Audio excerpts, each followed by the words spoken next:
Dans 50 ans, dans 100 ans, Sophie Antipolis, ça ressemblera à quoi d'après vous? Ah, écoutez, moi je ne suis pas tellement prophète, disons, parlons plutôt dans 20 ans. Dans 20 ans, ce qu'il faudrait, c'est que ça ressemble aux alentours de Palo Alto ou de certaines des plus grandes universités technologiques américaines où on voit proliférer des quantités de petites entreprises avec des équipes jeunes, dynamiques, contentes de vivre.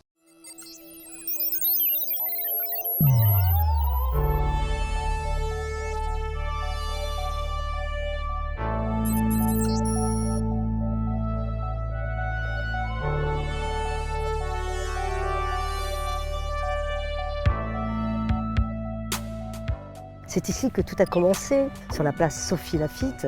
Ils avaient un Algeco ici, avec un téléphone qui pendait.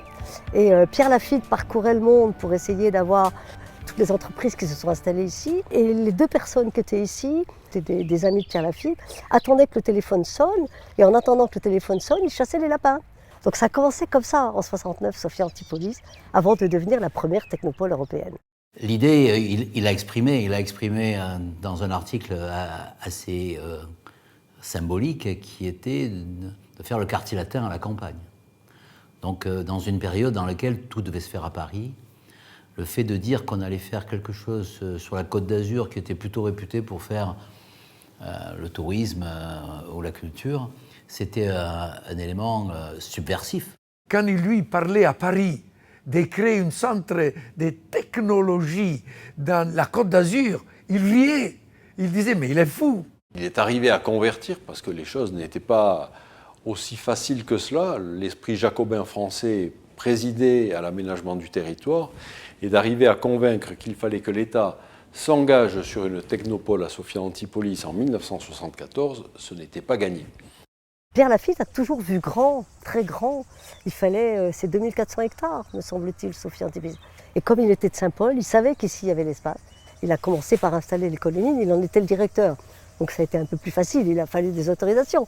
Et après, il a voulu aller voir le directeur d'Accor pour qu'il y ait un nouveau hôtel, pour que les gens qui viennent puissent être logés. Après, il s'est dit, mais il faut des jeunes. Et donc il est allé voir la CCI, tous ces gens-là, qui a installé Schema. C'était le CERAM à l'époque, qui est maintenant la 5e plus grande école de commerce internationale. Après, il fallait des entreprises. Il allait voir différentes entreprises qui se sont installées et la mayonnaise a pris parce que finalement, on avait des gens très différents et les uns avaient besoin des autres. De manière étymologique, Sophia, c'est la sagesse. Donc c'était aussi une cité de la sagesse qu'il voulait faire ici.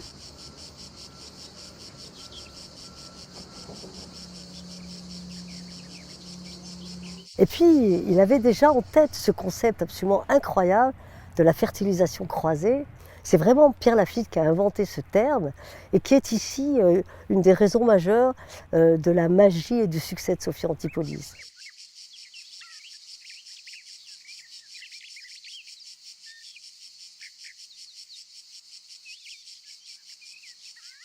Nous pensons, et je pense en particulier, que c'est à partir de rencontres entre des gens de formation très très différentes, des savants et des poètes, des financiers et des artistes, que peuvent naître des préoccupations, des conceptions liées à ce qu'on appelle maintenant parfois l'ère post-industrielle. L'idée principale dont nous avons souvent discuté, c'était de mettre dans un même lieu de la recherche publique, de la recherche privée, des entreprises de taille variable et de l'enseignement, et cela dans un cadre naturel. Il voulait qu'il y ait aussi bien de l'économie, aussi bien de l'écologie et de la culture. Et ce mélange-là, pour lui, était source de succès et d'équilibre. C'est cette possibilité de convivialité qui va augmenter la créativité. Et ça, c'est l'esprit sophiopolitain. En bas de la fondation, vous avez un théâtre. Et pendant les 10 premières années de Sophia Antipolis, vous avez eu des concerts, vous avez eu des pièces. Rostropovitch est venu jouer là, et beaucoup d'autres. Vous avez eu vraiment de la culture à haut niveau. ici à Sophia Antipolis, vraiment initié par Pierre Lafitte et ses équipes. C'est rigolo parce qu'au milieu de cet univers qui commençait déjà à être très technologique, il y avait tout d'un coup des vieilles dames qui venaient vendre des fleurs sur la place Sophie Lafitte. La fertilisation croisée, c'est des domaines qui ne doivent pas se rencontrer, qui finalement se rencontrent et qui créent justement ce lien, mais ce lien, il crée de la puissance et de l'innovation. Lui, il parlait de la nouvelle Florence.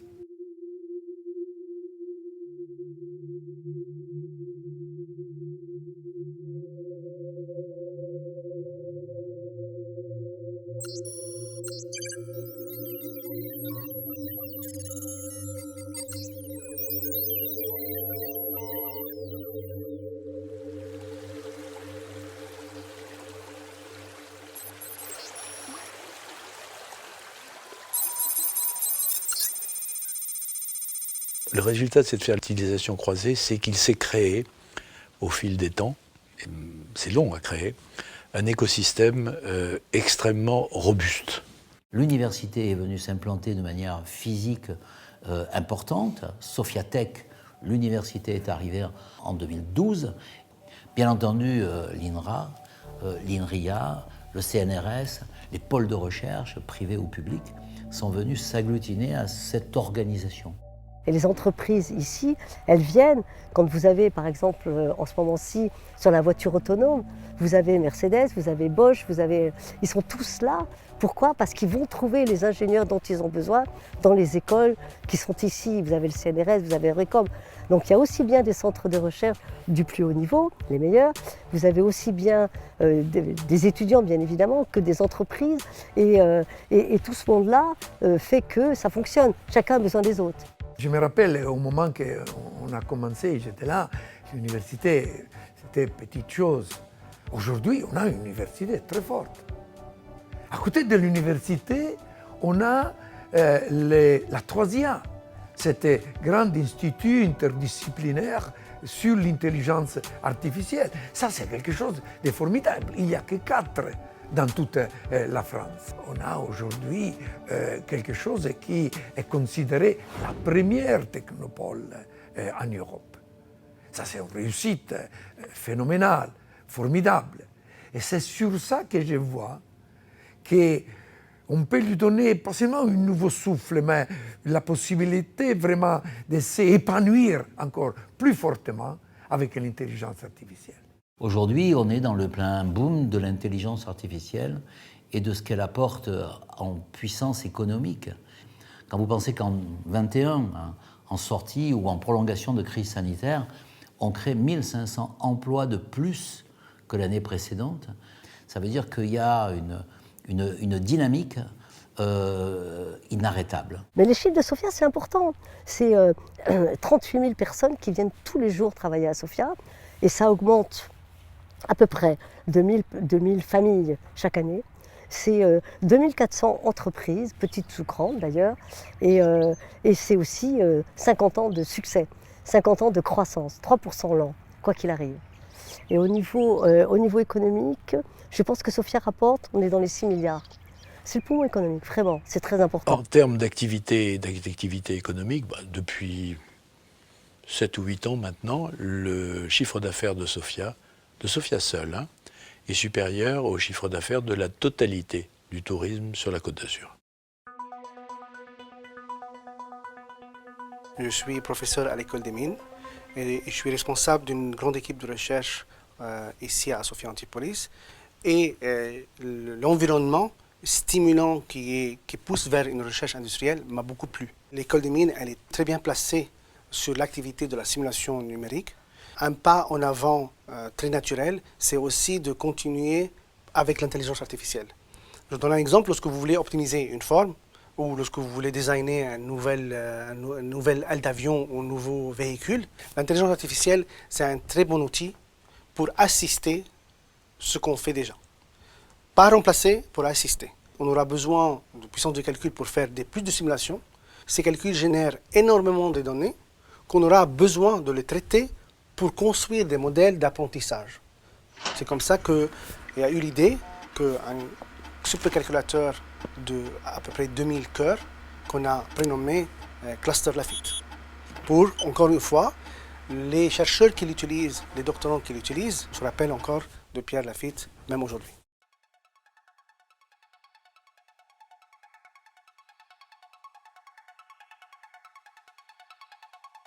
C'est un peu ce pari un peu fou, qui probablement était aussi le pari de Pierre à l'origine, qui est de dire on fait non pas une cité des sciences, on fait une cité des sciences et des humains.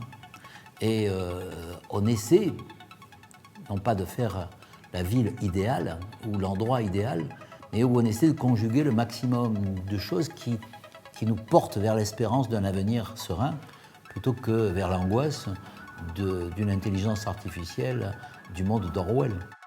Avec cette technopole de Sophia Antipolis, avec la communauté d'agglomération de Sophia Antipolis, avec l'Université Côte d'Azur et la Chambre de commerce et d'industrie, nous avons lancé la Maison de l'intelligence artificielle en 2020. Là aussi, une implantation au cœur de la technopole de Sophia. Cette maison de l'intelligence artificielle, c'est unique, pas seulement en Europe, c'est unique dans le monde. Eh bien, essayons de faire un palais de la découverte de l'intelligence artificielle pour le grand public, pour qu'il puisse apprivoiser toutes ces techniques et faire en sorte qu'il y trouve ce qu'il y a de merveilleux. Parce que les gens, malheureusement, ont peur de l'intelligence artificielle. Tout ce que tu ne comprends pas, tout ce que tu ne connais pas, tu as méfiance. Et voilà pourquoi on a créé la maison de l'intelligence artificielle qui est dédiée aux jeunes, aux collégiens, aux lycéens, pour les faire comprendre l'importance des nouvelles technologies. Ça, on le fait parce qu'il faut créer l'environnement qui soit positif, qui soit favorable. Et ça, c'est la mission, sensibilisation du grand public de l'Institut européen.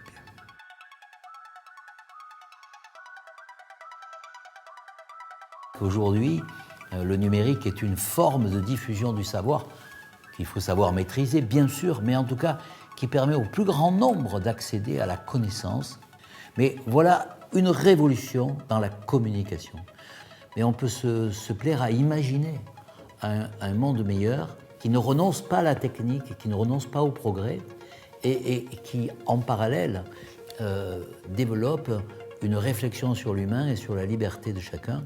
L'autre chose que nous, on est en train de faire, c'est de créer un fonds d'investissement, ici, basé à Sophia Antipolis, pour avoir la possibilité que les jeunes entreprises, que les spin-offs, les start-up, ils puissent trouver de l'argent ici, dans les lieux. Videtix, c'est une start-up qui travaille sur la cybersecurity, sur des projets de contrôle, d'analyse des données dans la ville.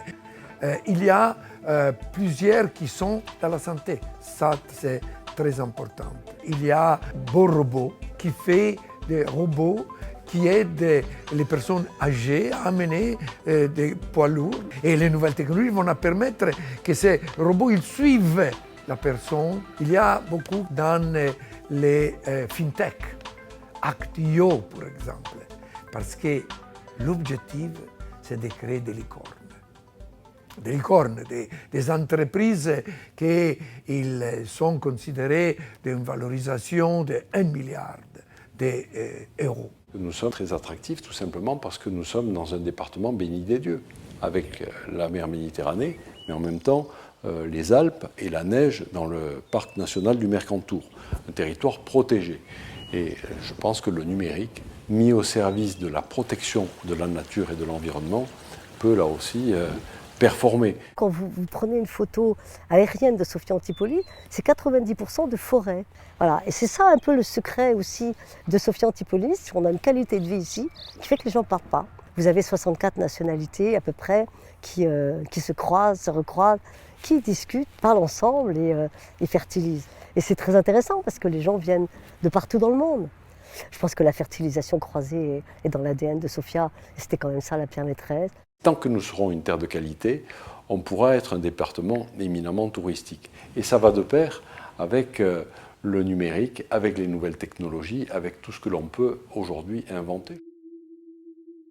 Et Cotone, qui est une architecture très particulière. C'est une colline habitée, c'est-à-dire c'est un espace qui va être totalement végétalisé en pleine terre. On y verra l'ensemble des startups qui innovent sur le plan de la technologie. Et c'est au fond ce même état d'esprit.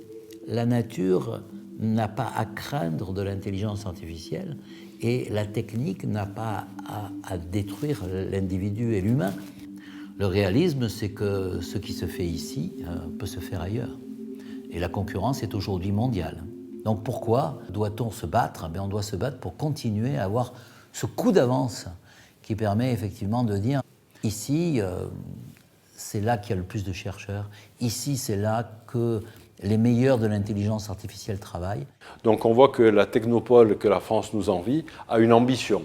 C'est d'être au-delà d'une technopole française qui brille avec ses chercheurs, avec ses entreprises, avec tout ce qu'il y a de fort dans notre économie française, de devenir aussi un pôle d'intérêt européen.